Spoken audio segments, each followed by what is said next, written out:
আসসালামু আলাইকুম। HSC 2025 batch জুনের 26 তারিখ বাংলা প্রথম পত্র পরীক্ষা দিয়ে তোমাদের এইচএসসি বোর্ড পরীক্ষার জার্নিটা শুরু হচ্ছে। হাতে সময় আছে মাত্র 2 দিন। এই 2 দিন যেহেতু বাংলা প্রথম পত্র পরীক্ষার এমসিকিউটা একটু হার্ড করে বা সিকিউটা তোমরা অনেক সময় প্রপারলি লিখলেও 7টা সিকিউ উত্তর করছো, 7টা সৃজনশীল প্রশ্ন উত্তর করছো, কিন্তু তারপর দেখা গেলো প্রপারলি মার্কস পাচ্ছ না বা পাওনি। টাইম ম্যানেজমেন্টের একটা বিষয় থাকে, কত পৃষ্ঠা লিখবা সেই একটা বিষয় থাকে, কখগুলো সঠিক করার একটা বিষয় থাকে। তো এই প্রত্যেকটা বিষয় নিয়ে আমি আজকে এই ছোট্ট ভিডিওটাতে আলোচনা করবো ইনশাল্লাহ। আমি তোমাকে এবং কিছু টিপস অ্যান্ড ট্রিক্স দিয়ে দেবো, এগুলো যদি তুমি ইনশাল্লাহ একটু হৃদয়ঙ্গম করতে পারো এবং পরীক্ষা হলে তুমি যথাযথভাবে আউটপুট দিয়ে আসতে পারো, আমার দীর্ঘ বিশ্বাস তুমি বাংলা প্রথম পত্রে একটা খুব সুন্দর ভালো রেজাল্ট করতে পারো, মানে একটা A+ তুলতে পারবা। তো আমি তোমাদের আগে শর্ট সিলেবাসটা একটু আলোচনা করে দিব এবং এর ভিতরে মোস্ট ইম্পর্ট্যান্ট টপিক কোনগুলো সেগুলো একটু বুঝাই দেব। এবং দ্বিতীয়ত আমি এখানে 6টা স্টেপ রাখছি, এই 6টা স্টেপে যদি তুমি পড়াশোনা করো ইনশাল্লাহ আমার বিশ্বাস এই 2 দিন যদি এই 6টা স্টেপ মেনটেন করো, আমি 100% আমি বিলিভ করি তুমি বাংলা প্রথম পত্রে স্বাভাবিক যে মার্কটা পাওয়ার কথা, হয়তো বা দেখলো তুমি 60 পাওয়ার কথা তুমি 70 পাবা, তোমার 70 পাওয়ার কথা ছিল তুমি 80 পাবা, এটা একদম গ্যারান্টেড। বাট এই জিনিসগুলো একটু বুঝতে হবে এবং এই অনুযায়ী পরীক্ষা হলে আউটপুটটা দিয়ে আসতে হবে। তো প্রথমে এখানে আমি কিন্তু তোমাদের একটা শর্ট সিলেবাস, তোমাদের এইচএসসি 25 ব্যাচের যে শর্ট সিলেবাস সেইটা এখানে আমি লিখে রাখছি। গদ্য মানে গল্প আছে এই কয়টা। তো এর মধ্যে এই গদ্যের ভিতরে তোমরা পড়বা হচ্ছে হলো অপরিচিতা, বিলাসী, আমার পথ কাজী নজরুল ইসলামের, মাসি পিসি পড়বা, রেইনকোট পড়বা। এগুলো হলো সবচাইতে বেশি ইম্পর্টেন্ট। এখন তোমাদের হাতে রয়েছে 2 দিন, এই 2 দিন মূল বই কি পড়বা কি না পড়বা, কতটুকু পড়বা, বোর্ড প্রশ্ন কি পড়বা, এমসিকিউ কিভাবে ভালো করবা, আমি ধীরে ধীরে সব আসতেছি। কেমন ইভেন তুমি সৃজনশীল কিভাবে পরীক্ষা হলে লিখবা সেটাও বলে দিচ্ছি, আমি একটু সামনে বলছি। তো এইগুলো পড়লে ইনশাল্লাহ, এই যেগুলো স্টার দেওয়া আছে আর বিলাসীটা একটু বেশি ইম্পর্টেন্ট, এটা সব বোর্ডের জন্যই, তো এটা একটু ভালো মতন পড়বা কেমন। আচ্ছা, এরপর আসি পদ্য, কবিতা। কবিতার ভিতরে তোমরা পড়বা রবি ঠাকুরের সোনার তরী, কাজী নজরুল ইসলামের বিদ্রোহী, তাহারই পরে মনে, হ্যাঁ সুফিয়া কামালের এটা পড়বা, 18 বছর বয়স সুকান্ত ভট্টাচার্যের এটা পড়বা, এটা একটু বেশি ইম্পর্টেন্ট। এটা তোমরা যারা ভার্সিটি অ্যাডমিশন দেবে অ্যাডমিশনের জন্য কিন্তু 18 বছর বয়স অনেক বেশি গুরুত্বপূর্ণ। এবার আমি কিংবদন্তির কথা বলছি, এটাও অনেক ইম্পর্টেন্ট। সো এই যেগুলো আমি স্টার দিয়ে দিচ্ছি এইগুলো একটু তুমি ভালো মতন একটু পড়বা। প্রতিদান জসিমউদ্দিনের এটা একদম সহজ একটা কবিতা, ওই যে আমার এই ঘর ভাঙিয়াছে যে বা আমি বাঁধি তার ঘর, সহজ একটা কবিতা, এটা চাইলে তুমি একবার একটু চোখ বুলাই নিতে পারো, তবে এটা না পড়লেও চলবে। বাট আমি যেগুলো স্টার দিছি এগুলো পড়লেই হবে। এখন এগুলো পড়লেই যে প্রশ্ন কমন পাওয়া যাবে সেটা আমি একটু পাশে আলোচনা করে দিচ্ছি। আর উপন্যাস, নাটক, লাল সালু, সিরাজউদ্দৌলা এটাও আমি একটা তোমাকে গাইডলাইন দিয়ে দেবো ইনশাল্লাহ। মান বন্টন, আমরা যদি মান বন্টনের দিকে খেয়াল করি, এটা কিন্তু তোমরা অনেকেই স্কিপ করো। সেটা কি দেখো, একটু খেয়াল করো। তোমাদের যে গদ্য মানে যে কবিতা, এটা হচ্ছে হলো কপার্ট। এই কপার্টে তোমার 4টা প্রশ্ন থাকবে, তো 4টার ভিতরে তোমাকে 2টা প্রশ্নের উত্তর করতে হবে। পদ্য মানে কবিতা, এটা থাকবে খ পার্টে, এখানে তোমার 3টা প্রশ্ন থাকে, 3টার ভিতরে তুমি 2টা প্রশ্নের উত্তর করতে পারবে। উপন্যাস, হ্যাঁ উপন্যাস, এটা গ পার্টে থাকে, এখান থেকে 2টা প্রশ্ন আসবে, 2টার ভিতরে তুমি 1টার উত্তর করতে পারবা। আর নাটক, এটা হচ্ছে হলো তোমার, এখানে একটু ভুল হয়েছে, ঘ পার্টে আসবে, এখান থেকেও 2টা প্রশ্ন আসবে, এখান থেকে 1টা প্রশ্নের উত্তর করতে পারবে। এখন তোমাদের সৃজনশীল কিন্তু টোটাল আসবে হচ্ছে 11টা, এই সব পার্ট মিলাই টোটাল 11টা প্রশ্ন, এটার ভিতরে 60টার উত্তর করতে হবে। 7-10কে কত, 7-10কে হলো তোমার 70 মার্ক, বুঝো কিন্তু। এখন আমরা এখানে তো যদি হিসাব করি 2 2 4 5 6, এখানে তো 6টা প্রশ্নের উত্তর হইলো। এখন তুমি এই 4টা বিভাগ থেকে যে কোনো একটা বিভাগ থেকে একটা অতিরিক্ত উত্তর করতে পারবা।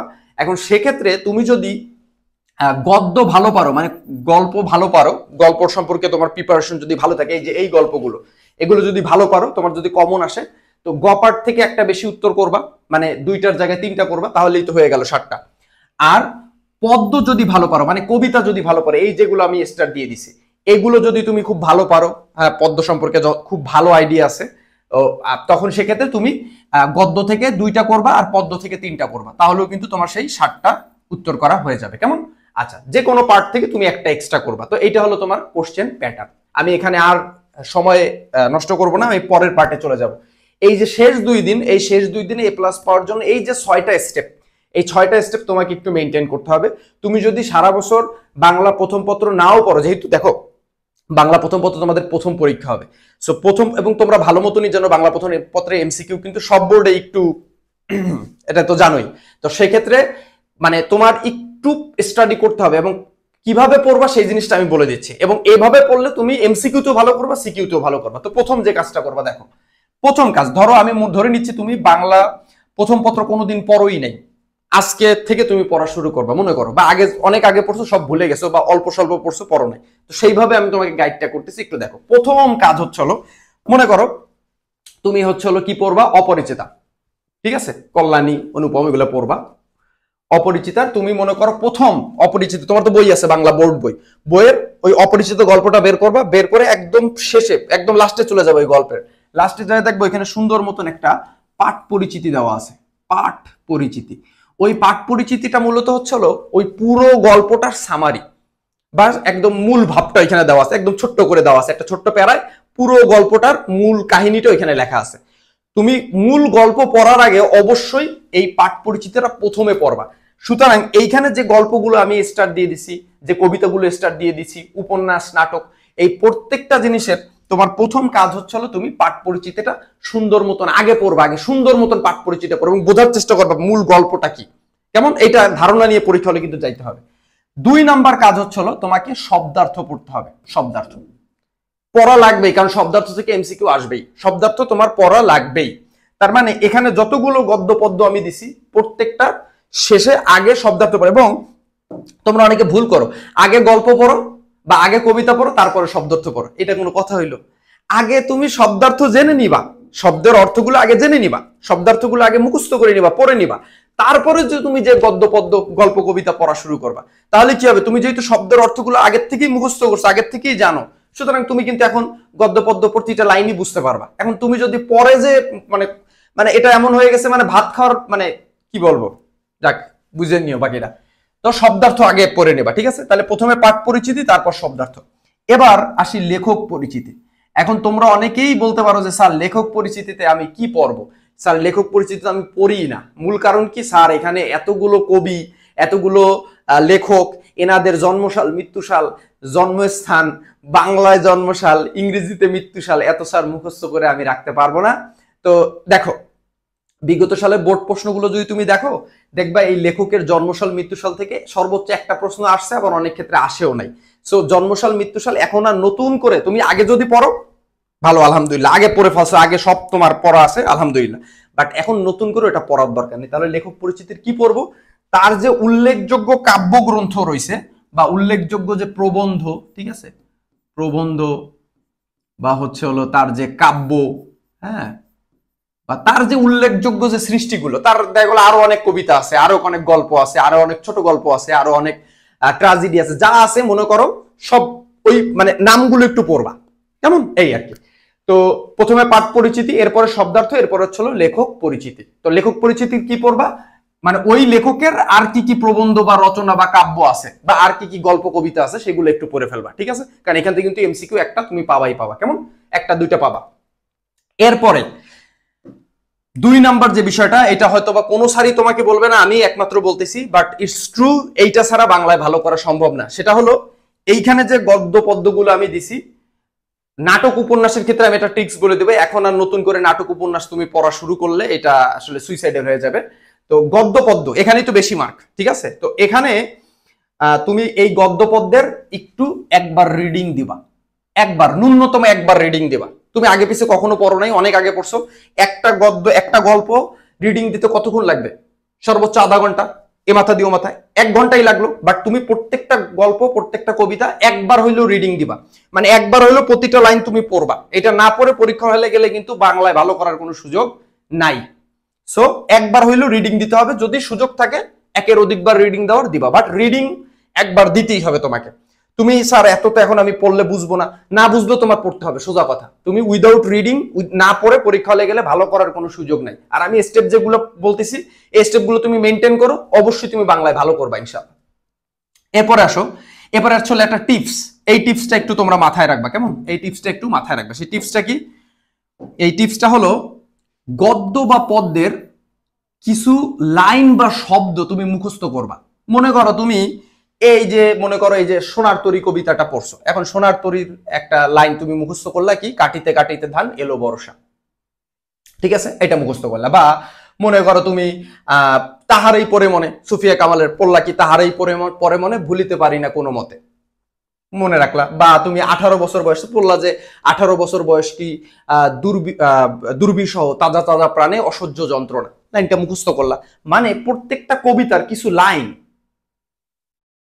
তারপর আমি কিংবদন্তির কথা বলছি, যার পিঠে ছিল রক্ত জবার দাগ, ঠিক আছে, রক্ত জবার মতন দাগ পিঠে, মানে আমাদের পূর্বপুরুষদের পিঠে দাগ ছিল, কারণ যারা আমাদের উপর ঔপনিবেশিক শাসন চালাইছে তারা আমাদের পিছন থেকে আঘাত করত। সামনে বসে তো সামনাসামনি মোকাবেলা করা, বা সামনে আমাদের পূর্বপুরুষ যারা ছিলেন, মহান পূর্বপুরুষ, তাদের সামনে তো আসলে তাদের অন্যায় করার সুযোগ ছিল, এদের পিছন থেকে ক্ষতি করতো। তো এইটাই মূলত রক্ত যাবার মাইরের দাগ বুঝাইছে, যে রক্ত যাবা কি লাল, পিঠে লাল দাগ ছিল। তো এরকম তো তুমি কিছু কিছু লাইন মুখস্থ করবা। এখন এই লাইনগুলো মুখস্থ করবা, তারপর এই মানে এই যে তোমার হচ্ছে হলো গদ্য, এই যে তোমার হচ্ছে হলো এই যে কবিতা, গল্প, এই গল্পের ভিতরেও কিছু ইম্পর্টেন্ট লাইন, যেগুলো তোমার সবচেয়ে ইম্পর্টেন্ট মনে হবে যখন রিডিং দিবা, ওইগুলো তুমি একটু হাইলাইটার দিয়ে হাইলাইট করে রাখবা। তো এই যে লাইনগুলো তুমি মুখস্থ করবা, বা কিছু কিছু শব্দ, বইয়ের কিছু শব্দ তুমি যখন মুখস্থ করবা, এই শব্দগুলো তুমি পরীক্ষার হলে যখন সৃজনশীল লিখবা, তখন এই লাইন এবং শব্দগুলো ওই সৃজনশীলের ভিতরে ঢুকাই দেওয়ার চেষ্টা করতে হবে। এতে কি হবে, তোমার এই যে লেখাটা, তোমার এই লেখাটা বইয়ের মতন হবে। কিসের মতন হবে? বইয়ের মতো হবে। তা নাহলে তোমরা একদম মানে নিজেদের ভাষায় লিখতে যায় একদম ইউ লিখে ফেলো, ওই ইউ লিখলে হবে না। হ্যাঁ, খাইছি থুবানি জাবানি ওগুলো লেখা যাবে না। মানে একটু বইয়ের ভাষা, বইয়ের সঙ্গে একটু সাদৃশ্য, একটু সামঞ্জস্য রেখে শব্দগুলো ব্যবহার করতে হবে পরীক্ষার হলে। তো এই শব্দগুলো তো তোমার আগে মাথায় নিয়ে পরীক্ষা হলে যাইতে হবে, কারণ পরীক্ষা হলে যে চিন্তা করো বইয়ের ভিতরে কি পড়ছিলাম, এটা আগে একটু চালাকি করতে হবে। আগে কিছু লাইন, কিছু শব্দার্থ, এই যে এটা কিন্তু মোস্ট ইম্পর্টেন্ট, কিছু লাইন, কিছু শব্দার্থ আগে এগুলো তোমার মুখস্থ করে তারপর পরীক্ষা হলে যেতে হবে। আর এই যে অল্প কয়েকটা গদ্য পদ্য এইগুলো, বা লালসাল উপন্যাস, অল্প কয়েকটা লাইন, অল্প কয়েকটা গুরুত্বপূর্ণ লাইন, এটা তুমি চ্যাট জিপিটিতে সার্চ দিলেও তোমার চ্যাট জিপিটি দিয়ে দিবে যে অপরিচিত গল্পের মেইন লাইন কোনগুলো, দিয়ে দিবে। ওই লাইন থেকে 4-5টা লাইন তোমার যেগুলো ভালো লাগে মুখস্থ করো, পরীক্ষা হলে দিয়ে দিবা, দেখবা তোমার সৃজনশীল লেখার মান অন্য লেভেলে চলে গেছে বাবা। আচ্ছা, এরপরে আসো, এরপরের ইম্পর্টেন্ট কথাটা হচ্ছে ক খ সঠিক করতে হবে। ক খ সঠিক করার কিন্তু বিকল্প নাই। ক খ সঠিক করতে হবে, কারণ এখানে ক খর জন্য কি 3 মার্ক, কতে 1 মার্ক, খতে 2 মার্ক, তাহলে 2 এর 1 3, 7টা সৃজনশীল, 3 সাথে 21 মার্ক। এই যে 21টা মার্ক এইখানে, তো 21টা মার্কের জন্য তুমি বিগত সালের প্রশ্ন পড়বা, 22 সাল পড়বা, 23 সাল পড়বা, 24 সাল পড়বা। এরপরে ইনশাল্লাহ তুমি পরীক্ষা হলে যাবা। আই হোপ এর ভিতর থেকে 80%ই তুমি কমন পাবা, বা যে কোশ্চেন আসবে তুমি লিখে আসতে পারবা। কেমন? আচ্ছা, এবার হচ্ছে ইম্পর্টেন্ট একটা কথা, সেটা হচ্ছে হলো 4 থেকে 5টি বোর্ড প্রশ্ন পড়তে হবে। বোর্ড প্রশ্ন একদম সোজা কথা, যে কোনো একটা। তুমি কিন্তু অলরেডি অনেকগুলো কাজ করে ফেলছো, পাঠ পরিচিতি, শব্দার্থ, লেখক পরিচিতি, এগুলো পড়ছো, রিডিং দিছো একবার, গদ্য পদ্যের কিছু লাইন টেকনিক খাটায় মুখস্থ করে নিয়ে গেছো, মানে মুখস্থ করছো এগুলা। তারপর ক খ এর জন্য বিগত সালের প্রশ্নগুলোও পড়ছো, কারণ জ্ঞানমূলক তো তোমার লাগবেই। সৃজনশীলে 10-এর ভিতরে 8 পাইতে গেলে, 9 পাইতে গেলে জ্ঞানমূলক তোমার মুখস্থ থাকতেই হবে। সো এই জন্য এখানে তুমি যদি পারো 2000 তোমার হচ্ছে হলো 21 সালের প্রশ্ন পড়তে, তাও মানে তুমি যদি 21 সালেরটাও পড়তে পারো তাও হবে। এখন তুমি বলতে পারো যে স্যার এর মধ্যে অনেকগুলাই দেখবা যে কমন, যেগুলো কমন ওগুলো তো তোমার পড়া লাগতেছে না, বা কিছু থাকতে পারে যে তোমার এই যে শর্ট সিলেবাসের বাইরা, বা তোমার ওই বছর এগুলো তো একটু চেঞ্জ হয়, যেমন তোমাদের 25 সালে এইগুলো। তো যদি ওইরকম দেখো যে তোমার সিলেবাসের সঙ্গে নাই, তাহলে ওইটা পড়বা না, আর সোজা সাপটা কথা, ঠিক আছে? আচ্ছা, তো ক খ সঠিক হইলো।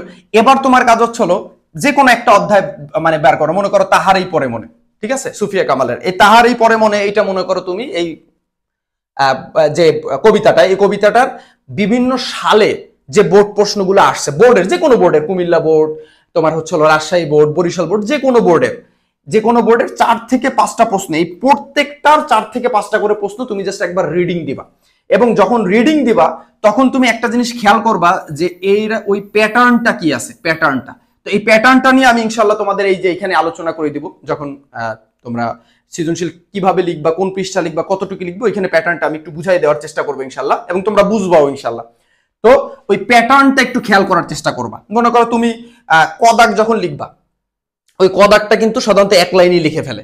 খদাকটা কিন্তু দুইটা প্যারা দিয়ে লেখে, তো ওই প্যাটার্ন গুলো তুমি একটু খেয়াল করবা। গদাক যখন লিখবা প্রয়োগ, তখন তার ভিতরে কিন্তু দেখবা তিনটা ভাগে লিখছে, তিনটা প্যারা করে লিখছে। তো এগুলো আমি একটু পরে বুঝাই দিচ্ছি। তো এই প্যাটার্নটা তুমি একটু ফলো করবে, প্যাটার্নটা রপ্ত করার চেষ্টা করবা। উইদাউট প্যাটার্ন তুমি যদি বইয়ের মতনও লেখো, সৃজনশীল লেখার যে প্যাটার্ন, সেই প্যাটার্ন ফলো না করলে কিন্তু তুমি মার্কস পাও না বাবা, সোজা কথা। তুমি সব লিখছো, বইয়ের মতন লিখছো, বা আমি এখানে আগে যেগুলো বলছি এগুলো সব পড়ছো, তুমি সারা বছর পড়ছো, জাস্ট খালি প্যাটার্ন ফলো না করলে তুমি দেখবে তোমার মার্ক কিন্তু বাবা কমে আসছে। এটা আমাদের কাম্য না, ঠিক আছে? সো প্যাটার্নটা একটু মাথায় রাখতে হবে এবং তুমি বুঝবা, আমি তোমার বুঝাই দেবো, প্যাটার্নটা বুঝাই দিচ্ছি, ঠিক আছে? আরেকটা বিষয় হচ্ছে হলো এমসিকিউতে ভুল করা যাবে না। এমসিকিউ মিনিমাম 25টা সঠিক করতে হবে, 30টা, 25 থেকে 26টা সঠিক করতে হবে। এর জন্য কি, এখন তুমি যেহেতু মূল বই রিডিং পড়ছো, শব্দ এগুলো যেহেতু পড়ছো, সেহেতু খুব বেশি তোমার সমস্যা হওয়ার কথা না। তুমি জাস্ট বিগত সালের প্রশ্নগুলো পড়ো, যদিও বা এটা বিগত সালের প্রশ্ন পড়ে হুবহু কমন বাঁধানো খুব কঠিন। এর জন্য তোমার সবচেয়ে বেশি কাজে দিবে সেটা হচ্ছে তুমি যে একবার রিডিং পড়ছো সেইটাই। তো এমসিকিউ ভুল করা যাবে না। এর জন্য তুমি 2022 সাল, 2023 সাল এবং 2024 সাল এই প্রশ্নগুলো, বিগত সালের প্রশ্নগুলো তুমি পড়ে ফেলো। তাহলে এমসিকিউ যদি এই স্টেপগুলো ফলো করে এরপরে যদি তুমি এই বোর্ডের এমসিকিউ গুলো জাস্ট পড়ো, আমার বিশ্বাস যে তুমি এমসিকিউতে 25 থেকে 26টা কারেক্ট করতে পারবে, এটা আমার বিশ্বাস, ঠিক আছে? এর বেশিও কারেক্ট করতে পারো ইনশাআল্লাহ, বাট 25-26টা হইলেই তোমার এ প্লাস কেন 90 আপস মার্কস চলে আসবে ইনশাআল্লাহ, যেভাবে বলছি এইভাবে যদি পারো। এবার দেখো এখানে আরেকটা গুরুত্বপূর্ণ বিষয় থাকে, সেটা হচ্ছে হলো তোমাদের প্রশ্নের কদাগ, খদাগ, গদাগ এবং ঘদাগ, ঠিক আছে? তো এই কদাগ এটা কিন্তু জ্ঞানমূলক থাকে। কি থাকে? জ্ঞানমূলক। জ্ঞানমূলক মানে কি, তোমার উপরে একটা উদ্দীপক দেওয়া থাকবে, এই উদ্দীপকের সঙ্গে এই জ্ঞানমূলকের কোনো সম্পর্ক নেই। মানে উদ্দীপকটা যে অধ্যায় থেকে উদ্দীপকটা তৈরি করছে, বা এই উদ্দীপকটা যে অধ্যায়টাকে বা যে মানে গল্প বা কবিতাটাকে ইন্ডিকেট করতেছে, হ্যাঁ, সেই গল্প বা কবিতা রিলেটেড একটা তথ্য তোমার কাছে জানতে চাইবে, এটা এক কথায় উত্তর। সো তুমি ওই জ্ঞানমূলকটা কদাগে লিখে ফেলবা, ঠিক আছে? এবার খদাগ মূলত অনুধাবন, খদাগ মূলত অনুধাবন। এখন এই অনুধাবন এটা হচ্ছে 1 মার্ক, এটাই 2, এটাই 3, এটাই 4, টোটাল 10 মার্ক। তো এই অনুধাবন যখন লিখবা, এই অনুধাবন কিন্তু তোমার 2টা প্যারায় লিখতে হবে। এটা যেমন 1 লাইনে লিখে ফেলতে হবে, 1 বা 1.5 লাইনে লিখবা, অনুধাবনটা কিন্তু 2টা প্যারায় লিখতে হবে। কারণ এই অনুধাবনের ভিতরে যে 2টা প্যারা, এর একটা প্যারা কিন্তু জ্ঞানমূলক। এর ভিতরে একটা প্যারা কি, এক সেকেন্ড, এর একটা প্যারা কি, প্রথমে আসবে হচ্ছে হলো জ্ঞানমূলক, তারপরে কিন্তু আসবে অনুধাবন। এটা কিভাবে আমি একটু পরে বুঝাই দিচ্ছি, ঠিক আছে? আচ্ছা, এরপরে আসি প্রয়োগ। প্রয়োগে কিন্তু প্রথমে কিন্তু জ্ঞানমূলক লিখতে হবে, তারপরে লিখতে হবে অনুধাবন, ঠিক আছে? একটু সংক্ষেপে লিখলাম, তারপরে কিন্তু প্রয়োগের অংশ। এখন এগুলো কিভাবে লিখবা এগুলো আমি দেখাই দিচ্ছি, কত পৃষ্ঠা লিখবা তাও দেখাই দিচ্ছি। এবার আসো, যখন ঘদাগ লিখবা তখন কিন্তু প্রথমে এরকম জ্ঞানমূলক, তারপর অনুধাবন, তারপর প্রয়োগ, তারপরে যে হচ্ছে তোমার উচ্চতর দক্ষতা, উচ্চতর দক্ষতা। তো এই প্যাটার্নটা তোমাকে একটু ফলো করতে হবে, ঠিক আছে? তাহলে প্রথমে কদাগে জ্ঞানমূলক এক কথায় উত্তর দিয়ে দিতে হবে, যেটার সঙ্গে উদ্দীপকের কোনো মিল থাকবে না। এই খদাগে হচ্ছিল যেটা 2 মার্ক, এটার প্রথমে আসবে জ্ঞানমূলক, তারপরে আসবে অনুধাবন। গদাগ যেটা প্রয়োগ, এটার প্রয়োগটা আসবে কিন্তু সবার শেষে, প্রথমে আসবে জ্ঞানমূলক, তারপরে আসবে কি, অনুধাবন। এবং উচ্চতর দক্ষতা যেটা তোমার কাছে মন্তব্য চায় বা তোমার কাছে মূলত জানতে চাওয়া হয়, তো সেটারও কিন্তু শুরুতে জ্ঞানমূলক দিয়ে শুরু করতে হবে, তারপর অনুধাবন, তারপর প্রয়োগ, তারপরে কিন্তু উচ্চতর দক্ষতা। এই প্যাটার্নটা ফলো করতে হবে। এবং তুমি যখন এই বোর্ড প্রশ্নগুলো পড়বা, এটা কিন্তু মোস্ট ইম্পর্টেন্ট কাজ করা, এটা না করলে কিন্তু সমস্যা আছে বাবা। এই যে বোর্ড প্রশ্ন, এই যে বোর্ড প্রশ্ন পড়া, এটা কিন্তু মোস্ট ইম্পর্টেন্ট কাজ। 4-5টা তোমরা ধারণাও করতে পারবে না এটা পড়লে তোমার লেখার মান কোন লেভেলে চলে যাবে, একদম টপ নচ লেভেলে চলে যাবে। তুমি জাস্ট খালি প্রত্যেকটা গল্প, প্রত্যেকটা কবিতার 4 থেকে 5টা বোর্ড প্রশ্ন পড়ো, রিডিং যে কোনো 4-5টা, যে বোর্ড প্রশ্ন হইলেই হয়েছে, সেটা 19 সাল, 18 সাল, 17 সালের বোর্ড প্রশ্ন পড়লেও হবে, জাস্ট খালি তুমি পড়ো। এবং যখন পড়বা তখন একটু প্যাটার্নটা প্লিজ একটু খেয়াল করার চেষ্টা করবা, যে এই প্যাটার্নে লিখছি কিনা। দেখবা এই প্যাটার্নে জ্ঞানমূলক, তারপর হচ্ছে হলো এখানে একটু প্যারা দিয়ে লিখছে, এখানে হবে হচ্ছে 2টা প্যারা, এখানে 3টা প্যারা, এখানে 4টা প্যারা, প্যারা দিয়ে লিখছে, ঠিক আছে? তো এবার আসি কয় পৃষ্ঠা কি লিখবা। তো এইটা সৃজনশীলের ক্ষেত্রে মূল বিষয়টা হচ্ছিল, যদি আমার কাছে জিজ্ঞাসা করো যে স্যার এক কথায় উত্তর দেন কয় পৃষ্ঠা লিখবো, আমার এক কথায় উত্তর হচ্ছে যত বেশি লিখবা তত ভালো। তো কিন্তু এইখানে একটা কথা আছে, যে টাইম ম্যানেজমেন্টের একটা বিষয় কিন্তু আছে। তো টাইম ম্যানেজমেন্টটা একটু খেয়াল রাখতে হবে। তো এজন্য প্রথম যে কাজটা করবা, কারণ যেহেতু তোমাকে 60টা সৃজনশীল উত্তর করতে হবে। তো প্রথমে তুমি খাতা পেয়ে আগে মার্জিন টেনে ফেলবা। তোমরা এই খাতা পেয়ে কি করো, অনেকে কিন্তু সুখ দুঃখের আলাপন শুরু করে দাও। আয় দোস্ত তুই কয়টা পড়ছিস, এই দোস্ত আজকে মানে পরীক্ষা তোর কেমন লাগতেছে, তোর অনুভূতি কেমন। মানে কোনো অনুভূতি জানার দরকার নাই, তুমি পরীক্ষা হলে যাবা, খাতাটা নিবা, খাতাটা মার্জিন টানবা। কি দিয়ে মার্জিন টানবা? অবশ্যই অবশ্যই পেন্সিল দিয়ে মার্জিন টানবা। কি দিয়ে মার্জিন টানবা বলো? পেন্সিল দিয়ে মার্জিন টানবা, ঠিক আছে?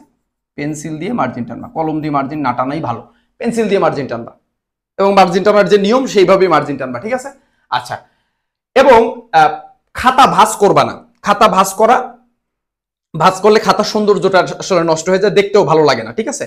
তো তোমরা যদি লুজ শিট বা অ্যাডিশনাল পেপার নাও, সেক্ষেত্রেও আমার ওপিনিয়ন থাকবে যে তোমরা একটু পেন্সিল দিয়ে মার্জিনটা টানবা, ঠিক আছে? সুন্দর মতন মার্জিনটা টেনে ফেলবা এবং চেষ্টা করবা ওই যে 5 মিনিট আগে খাতাটা পাও, হ্যাঁ, ওই 5 মিনিটের ভিতরে পুরো খাতাটাই তুমি কিন্তু মার্জিনটা মানে টেনে কমপ্লিট করার চেষ্টা করবা, ঠিক আছে? এই আর কি।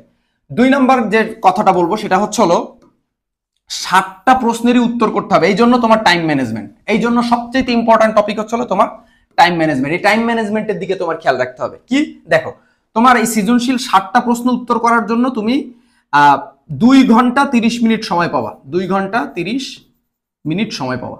এখন 2 ঘন্টা 30 মিনিট যদি পাও, তাহলে 2 ঘন্টা 30 যদি 7 দিয়ে ভাগ করো, তাহলে কিন্তু তুমি 20 থেকে 21 মিনিটের মতন সময় পাও। আমি ধরলাম, মনে করো 2 ঘন্টা 30 মিনিট তুমি উত্তর করার জন্য, হ্যাঁ, একটা সৃজনশীলের জন্য, একটা সিকিউ কোশ্চেনের জন্য তুমি 20 মিনিট সময় পাবা। কয় মিনিট সময় পাবা? মনে করো 20 মিনিট সময় পাবা।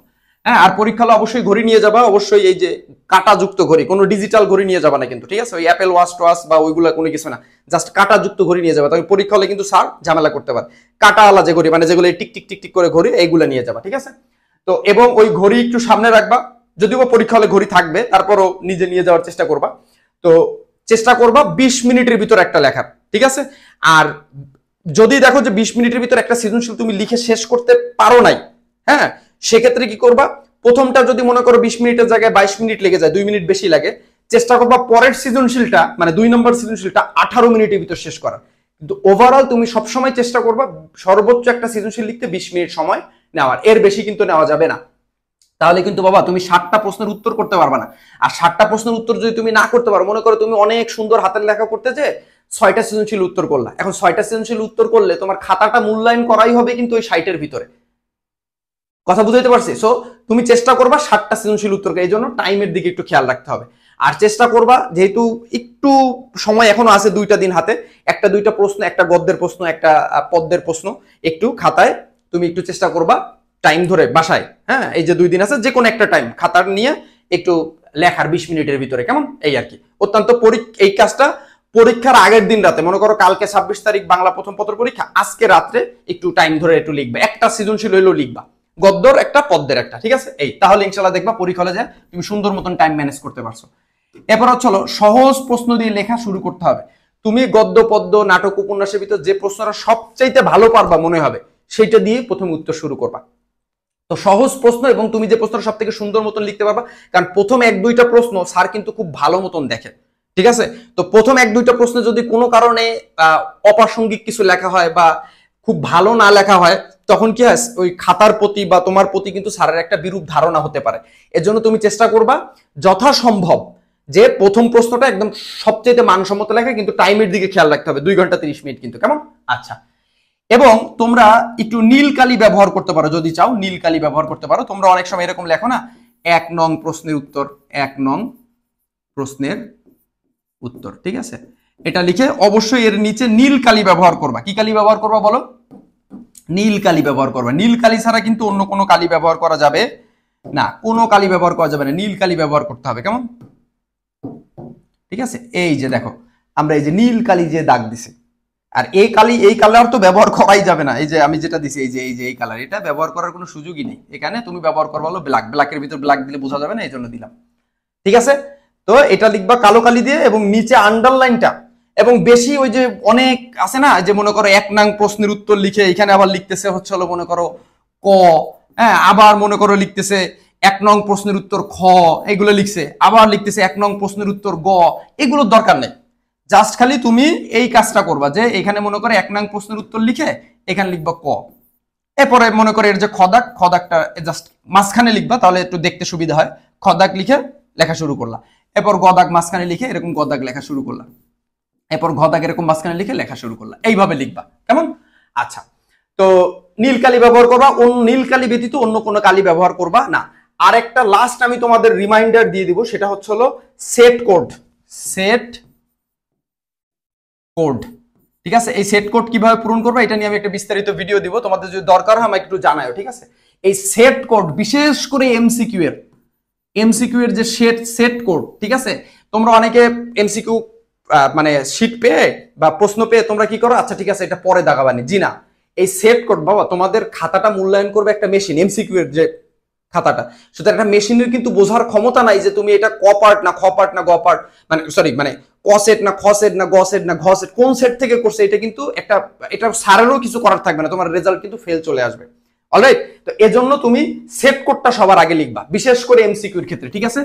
আর রেজিস্ট্রেশন নাম্বার, ঠিক আছে? রেজিস্ট্রেশন নাম্বার আর রোল নাম্বার, ঠিক আছে? রেজিস্ট্রেশন আর রোল নাম্বার, এই দুইটা তোমার যে অ্যাডমিট কার্ড, ঠিক আছে? অ্যাডমিট কার্ড, ঠিক আছে? অ্যাডমিট কার্ড, এই অ্যাডমিট কার্ড দেখে দেখে তুমি সুন্দর মতন পূরণ করবা। কিভাবে পূরণ করবা এটার উপর আমি একটা বিস্তারিত তোমাদের ভিডিও কিন্তু দিয়ে দেবো, ঠিক আছে? তো বিশেষ করে কিন্তু মোটা দাগে, এই যে বারবার বলতেছি, এই যে তোমরা কিন্তু পরীক্ষা দিয়ে এসে, বাংলা প্রথম পত্র পরীক্ষা দিয়ে এসে বলো যে স্যার আমি কি সেট কোড ঠিক মতন পূরণ করতেছিলাম, আমার কিন্তু মনে নাই। তোমার একদম ফরজ কাজ এমসিকিউ মানে মানে কি বলে আনসার শিট, ওএমআর শিট হাতে পেয়ে প্রথমেই তুমি যে জিনিসটা করবে সেটা হলো এমসিকিউ এর সেট কোডটা, তোমার প্রশ্নে যে সেট লেখা থাকবে ক হইলে সুন্দর মতন এরকম মনে করো উপরে ক লিখবা, উপরে এরকম ক লিখবা, ক লিখে, হ্যাঁ উপরে তো এরকম লেখার জায়গা থাকে, এরপরে মনে করো নিচে এরকম ক খ গ ঘ, এই যে বৃত্তগুলো থাকবে সুন্দর মতন, যে বল পেন আছে ওই বল পেন দিয়ে ক এরকম পূরণ করে দিবা, সুন্দর মতন করে পূরণ করবা, ঠিক আছে? এলোমেলো ভাবে পূরণ করবে না, এইভাবে সুন্দর মতন। এই সেট কোড পূরণ করা এটা কিন্তু তোমার প্রথম কাজ, বিশেষ করে এমসিকিউ এর। অলরাইট, আচ্ছা এইটা একটা। আর তোমার হচ্ছে হলো এর নীলকালির বিষয় বলছি, এবার আসি তোমার হচ্ছে হলো কিভাবে কতটুকু লিখবা। তো সৃজনশীলের ক্ষেত্রে যত বেশি লিখবা তত বেশি ভালো, কিন্তু তারপরও আসলে একটা টাইমের বিষয় থাকে, এই জন্য চেষ্টা করবা 4 থেকে 5 পৃষ্ঠা বা 4 পৃষ্ঠার কম যেন না লেখা হয়, ঠিক আছে? এবং একটু প্রেজেন্টেশনটা সুন্দর মতন করার চেষ্টা করবা। যদি কাটাকাটি একান্ত হয়েই যায় এক দাগ দিয়ে একটু কেটে দিবা, বেশি কাটাকাটি করবা না। আর প্রথম এই যে আমি 5টা পৃষ্ঠা রাখছি, 4টা পৃষ্ঠা রাখছি, 1 2 3 4, 4টা পৃষ্ঠা, মনে করো এই 4টা পৃষ্ঠায় লিখবা। তো প্রথম মনে করো তুমি এখানে লিখলা, মনে করো 1 নং প্রশ্নের উত্তর, 1 নং প্রশ্নের উত্তর, ঠিক আছে? এবার এখানে লিখলা হচ্ছে হলো ক, ঠিক আছে? ক লেখার পরে এরপরে তুমি এখান দিয়ে নীল কালি দিয়ে মনে করো একটু হাইলাইট করে দিলে এটা, ঠিক আছে? বেশি ডিজাইন করার দরকার নেই, পড়াশোনা যত সাদামাটা হবে ততই ভালো, কেমন? আচ্ছা, এবার আসো তুমি কি করবা, এইখানে উত্তরটা দিবা। কি উত্তর দিবা? মনে করো এখানে তুমি উত্তরটা দিলা, ক এর উত্তরটা এই যে 1 লাইন সর্বোচ্চ 1.5 লাইন বা 2 লাইনের ভিতরে দিয়ে দিলা, এটা হচ্ছে হলো ক দাগের উত্তর শেষ। এবার এই যে জায়গাটুকু রয়েছে প্রথম পৃষ্ঠায়, এইখানে তুমি খ দাগ শুরু করবা। কি দাগ শুরু করবা? খ দাগ। এখন খ দাগ কিভাবে শুরু করবা? খ দাগটা তুমি মনে করো একটু এখান থেকে একটু ফাঁকা রাখলা, একটু স্পেস রাখলা। মানে খ দাগে তো আসলে 2 মার্কের জন্য তো অনেক লেখার দরকার নাই, এখানে চাইলে তুমি একটু ফাঁকা রাখলা, ফাঁকা রেখে তুমি এখানে খ দাগ লিখলা। খ দাগ লেখার পরে এবার হচ্ছে তুমি কি করবা? খ দাগের উত্তর করা শুরু করবা। এখন খ দাগের উত্তরের ক্ষেত্রে প্রথম অনুধাবনের প্রশ্নটা কিন্তু সাধারণত আসে বলতে কি বোঝো। উদ্দীপক একটা কিছু বলছে, প্রশ্নে বলছে যে এটা বলতে কি বোঝো, তো ওইটা বলতে কি বুঝো ওইটা প্রথমে তুমি 1 লাইন বা 1.5 লাইনের ভিতর লিখবা, ঠিক আছে? দিয়ে অবশ্যই অবশ্যই এখানে কি করবা? একটা দাড়ি দিবা। দাড়ি দিয়ে এবার হচ্ছে হলো এটা কিন্তু প্রথম প্যারা, কারণ এখানে কিন্তু 2টা অংশ, আমি কিন্তু তোমাদের বলেছিলাম যে এখানে কিন্তু 2টা অংশ। অলরাইট, এই যে জ্ঞানমূলকের ভিতর কিন্তু একটা হচ্ছে হলো তোমার সরি অনুধাবনের ভিতরে একটা থাকে জ্ঞানমূলক অংশ আর একটা থাকে অনুধাবনের অংশ। তাহলে এই যে জ্ঞানমূলক অংশটা প্রথমটা, এটার জন্য হলো তোমার 1 নাম্বার আর এইটার জন্য হলো 1 নাম্বার, তাহলে 1 আর 1 টোটাল কত? 2 নাম্বার। এখন তুমি যদি এই জিনিসটা এরকম প্যারা করে না দাও, ঠিক আছে, এরকম প্যারা করে যদি না দাও, প্রথম এই যে এই প্রথম যেটা দিছো বলতে কি বুঝায় এক কথায় যে লিখছে এইটা হলো জ্ঞানমূলক, এটার জন্য তুমি 1 মার্ক পাবা। আর বাকি যে 1 মার্ক, বাকি 1 মার্কের জন্য তুমি কি করবা? বাকি 1 মার্কের জন্য একটু ফাঁকা দিয়ে, মানে এই যে প্যারাটা হয়ে গেল, তুমি এই যে আবার লেখা শুরু করলা, এই এটা তুমি মনে করো 4 থেকে 5 লাইন লিখলেই হয়ে যাবে ইনশাল্লাহ, ঠিক আছে? অপ্রয়োজনীয় লেখার দরকার নেই, যেটা সঠিক উত্তর সেটা লিখলেই হবে, বা তুমি আরেকটু চাইলে নিচে আরেক লাইনও লিখতে পারো। হ্যাঁ, এইটা লিখে তুমি মনে করো শেষ করলা, কেমন? আচ্ছা, এই পর্যন্ত দিয়ে দাঁড়িয়ে এই যে দেখো, এই যে অনুধাবনে কিন্তু 2টা প্যারা হইলো, এই যে এইটা হচ্ছে হলো একটা অংশ, এই যে এই 2 লাইন এটা হলো একটা অংশ, আর এইটা হচ্ছে হলো আরেকটা অংশ। তাহলে এই 2টা অংশের জন্য এখানে পাবা হচ্ছে হলো তুমি 1 আর এখানে পাবা হচ্ছে হলো 1, তাহলে টোটাল কিন্তু 2। এখন তুমি যদি এই প্যারাটা না দিয়ে একবারে লিখে দাও তাহলে কিন্তু তুমি পাওয়া মার্কস 1। সো এই প্যারাটা দিতে হবে এবং এখানে একটু লিখতে হবে বিস্তারিত, আর এখানে এক কথায় লিখে দিতে হবে, ঠিক আছে? এই প্রথম যে জ্ঞানমূলক এখানে লিখবে এক কথায়, আর এখানে একটু ওই জিনিসটা একটু এলাবোরেট করে একটু ব্যাখ্যা করে একটু লিখবা, ঠিক আছে? একটু বেশি এক্সপ্লেইন করে দিবা, ঠিক আছে? তাও অনেক বেশি না, চেষ্টা করবা হচ্ছে হলো এই 4-5 লাইনের ভিতরে শেষ করার, কেমন? আচ্ছা, এটা গেল প্রথম পৃষ্ঠা। এবার দ্বিতীয় পৃষ্ঠা শুরুতে তুমি সুন্দর মতন করে শুরু করবা হচ্ছে হলো এখানে হলো গ দাগ। গ দাগ তুমি লিখবা। এখন গ দাগ প্রয়োগ। এখন প্রয়োগের ভিতরে কিন্তু দেখো, প্রয়োগের ভিতরে কিন্তু কি থাকে? প্রয়োগের ভিতরে কিন্তু থাকে হচ্ছে হলো এই যে প্রথমে থাকে হচ্ছে হলো জ্ঞানমূলক, এরপর থেকে অনুধাবন, এরপর থাকে প্রয়োগ। তো এরকম প্রয়োগে তোমার কাছে যেটা চাবে, ঠিক আছে, উদ্দীপকের সঙ্গে সাধারণত সাদৃশ্য বৈসাদৃশ্য এগুলোই সাধারণত আসে। তুমি খ দাগে সুন্দর মতন করে লেখা শুরু করো, সরি গ দাগে সুন্দর মতন লেখা শুরু করলে এই যে লিখলা।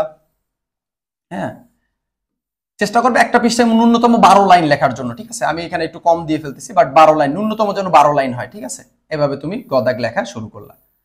চেষ্টা করবা গ দাগটা লিখে একটু, মানে গ দাগটা লিখে একটু ওই পাশে যেতে, ঠিক আছে? একটু ওই পাশে যাইতে, এবং এই পাশে যে, হ্যাঁ, মনে করো তোমার সম্পূর্ণ আসার দরকার নেই, কিন্তু তুমি যতটুকুই আসো না কেন চেষ্টা করবে একটু লাইনটা হাফ রাখার জন্য, ঠিক আছে? একটু চোরামি টাইপের, বাট লাইনটাকে একটু হাফ রাখা যাতে একটু বেশি বড় বড় দেখায় আর কি, ঠিক আছে? সো গদাকটা তুমি এক পৃষ্ঠা, মূলত গদাকটা টার্গেট থাকবে দ্বিতীয় পৃষ্ঠায় গদাকটা লিখে আমি তৃতীয় পৃষ্ঠা যে একটু শুরু করব, ঠিক আছে? তৃতীয় পৃষ্ঠাটা আমি একটু টাচ করব। তো তৃতীয় পৃষ্ঠা তুমি এবার বেশি দরকার নাই, যদি তোমার টার্গেট থেকে 4 পৃষ্ঠায় লিখবা, কারণ অনেকে হাতের লেখা একটু স্লো থাকে, কিন্তু মেইন হচ্ছে 7টা সৃজনশীল উত্তর করতে হবে। এখন যদি তুমি 4 পৃষ্ঠায় সুন্দর মতন গুছাই দিতে পারো তাতেও প্লাস হবে। যদি 5 পৃষ্ঠা লাগে লেভেল ওয়াইজ লিখতে হবে, বাট কোয়ান্টিটির থেকে এখানে কোয়ালিটিটা বেশি ইম্পর্টেন্ট, কেমন? আচ্ছা, এটা কিন্তু সত্যি কথা। এবার তুমি মনে করো একটু ফাঁকা দিলে, এই যে মনে করো এখানে ঘদাক এইখানে শুরু করার তো দরকার নেই, তুমি একটু ফাঁকা দিয়ে এখানে ঘদাক শুরু করলা। এই যে মাঝখানে যে একটু ফাঁকাটা, খাতাটা একটু ভরা ভরা লাগবে, কেমন? আচ্ছা, এবার ঘদাগের উত্তর তুমি এখান দিয়ে দেওয়া শুরু করলা। ঘদাগের ভিতরেও তো কি থাকবে? ঘদাগের ভিতরেও কিন্তু তোমার এই হচ্ছে তোমার প্রথমে থাকবে হচ্ছে হলো জ্ঞানমূলক, তারপর থাকবে অনুধাবন, তারপর থাকবে প্রয়োগ, তারপরে থাকবে উচ্চতর দক্ষতা। উচ্চতর দক্ষতা তোমার কাছে একটা মতামত জানতে যাবে যে এটা যথার্থতা বিশ্লেষণ করো বা তোমার মতামত দাও, এগুলো সাধারণত ঘদাগে চায়। তো ঘদাগে তুমি এরকম প্রথমে এক কথায় উত্তর দিবা যে হ্যাঁ, এটার সঙ্গে আমি একমত, ঠিক আছে, বা উক্তিটি যথার্থ, ঠিক আছে, বা অমুক চরিত্রের সঙ্গে এটার মিল আছে, এরকম দিয়ে মনে করো তুমি শুরু করলা। তো এটা মনে করো তুমি লিখলা হচ্ছে হলো কয় লাইনের ভিতরে? এটা লিখলা মনে করো তুমি এই যে মনে করো 1.5 লাইনের ভিতরে লিখলা, ঠিক আছে? এরপরে তুমি, এটা গেল জ্ঞানমূলক, এরপরে তুমি অনুধাবনের অংশটা শুরু করবা। অনুধাবন অংশটা এরকম একটু ফাঁকা দিবা মাঝখানে। এবার তুমি এই যে লিখতেছো অনুধাবন অংশটা, এই যে এইটুকু লিখে শেষ করলা, ঠিক আছে? আচ্ছা, এবার হচ্ছে মনে করো তুমি অনুধাবনেরটা এইটুকুর ভিতরে লিখে শেষ করলা। এবার মনে করো তুমি প্রয়োগের অংশ নিয়ে লিখতেছো, ঠিক আছে? উদ্দীপকের সঙ্গে মিল লিখে লিখে কিছু জিনিস লিখলা, ঠিক আছে? এবার লাস্টে যে এটা একদম শেষের দিকে যে কি করতে হয়, নিজের একটা মন্তব্য দিয়ে দিতে হয়। তখন তুমি কি করলা? মনে করো নিজের ভাষায় একটা মন্তব্য দিয়ে দিলা, ঠিক আছে? তো যেটা সঠিক মন্তব্য সেইটাই দিবা, এরকম একটা মন্তব্য দিয়ে দিলা, বা শেষ। আর এখানে এই গদাগেও কিন্তু 3টা পার্ট হবে। তো এই 3টা পার্টের জন্য তোমরা কিন্তু একটু খেয়াল রাখবা যে এই যে প্রথমে মনে করো এই অংশটা হলো আমরা জ্ঞানমূলক দিলাম, ঠিক আছে, এই অংশটুকু। তারপরে তুমি এই অংশটা মনে এইখানে শেষ হলো জ্ঞানমূলক, এরপরে মনে করো কিন্তু তুমি প্রয়োগ দিলা, হ্যাঁ, অনুধাবন দিলা, সরি অনুধাবনের অংশটুকু দিলা। এরপরে যে তুমি এইটা এখানে ক্লোজ করলা, ঠিক আছে? এরপর একটু ফাঁকা দিলা, এই যে এখানে একটু ডিস্টেন্স রাখলা, ঠিক আছে? এখানেও একটু ডিস্টেন্স রাখলা, মানে প্যাটার্ন গুলো যেন থাকে, ঠিক আছে? আর এই প্যাটার্নটা আমি যতই তোমারে বুঝাই না কেন, তোমার একটু বোর্ড প্রশ্ন দেখতে হবে, তোমার একটু বোর্ড প্রশ্ন কয়েকটা পড়তে হবে, পড়লে এই প্যাটার্নটা তোমার ফুলফিল করতে হবে। এরপর তুমি প্রয়োগের অংশ এসে এই গদাগে পরের পৃষ্ঠায়, মানে তৃতীয় পৃষ্ঠার, হ্যাঁ, 1/3 ভিতরে শেষ করবা। এরপরে শুরু করবা ঘদাগ। ঘদাগেও কিন্তু এরকম 4টা, জ্ঞানমূলক, অনুধাবন, প্রয়োগ, উচ্চতর দক্ষতা। তো আই হোপ আমি তোমাদের একটা সুন্দর গাইডলাইন দিতে পারছি। তো তোমরা যদি এগুলো একটু মানে কি বলে, যদি একটু এইভাবে কাজ করতে পারো, বা এইভাবে আমি যেভাবে তোমাদের বুঝাই দিছি এই অনুযায়ী যদি পড়তে পারো, এটা 100% শিওর তুমি A+ পাবা, নো ডাউট। বাট এই অনুযায়ী কাজ করাটা অনেক অনেক বেশি দরকার। আর এখন আমি যদি তোমাদের বোর্ড কোশ্চেন সলভ করে দিই বা করে দিই, তোমরা তো জানো যে আমার অনেক ব্যস্ততা থাকে, আরো অনেক কন্টেন্ট তোমাদের দিতে হচ্ছে। এজন্য আসলে অনেক কন্টেন্ট নিয়ে কাজ করার ফলে আমি এটার উপরে হয়তো বা ক্লাস দিতে পারছি না, হয়তো অন্যান্য ব্যাচে কোনো একদিন দিব। বাট আমি তোমাদের একটা বেস্ট গাইডলাইন দিলাম। এই গাইডলাইন ফলো করে আমার অসংখ্য স্টুডেন্ট A+ পাইছে, ভালো রেজাল্ট করছে, গোল্ডেন পাইছে। এখন তোমাদের পালা, তোমরা যারা অনলাইনে রয়েছে তোমরা একটা ভালো রেজাল্ট করো, এবং যেদিন তুমি এইচএসসি পরীক্ষা একটা ভালো রেজাল্ট করবা, ইনশাল্লাহ আমাদের কমেন্টে এসে তুমি বলে যাবা যে হ্যাঁ স্যার, আমরা মডেল বিদ্যালয়ের সঙ্গে ছিলাম, আপনাদের কথাগুলো আমরা শুনেছি, সেই অনুযায়ী আমরা কাজ করেছি এবং আমরা একটা ভালো রেজাল্ট করতে পেরেছি। তো দেখা হচ্ছে নেক্সট ক্লাসে। Stay tune. আল্লাহ হাফেজ।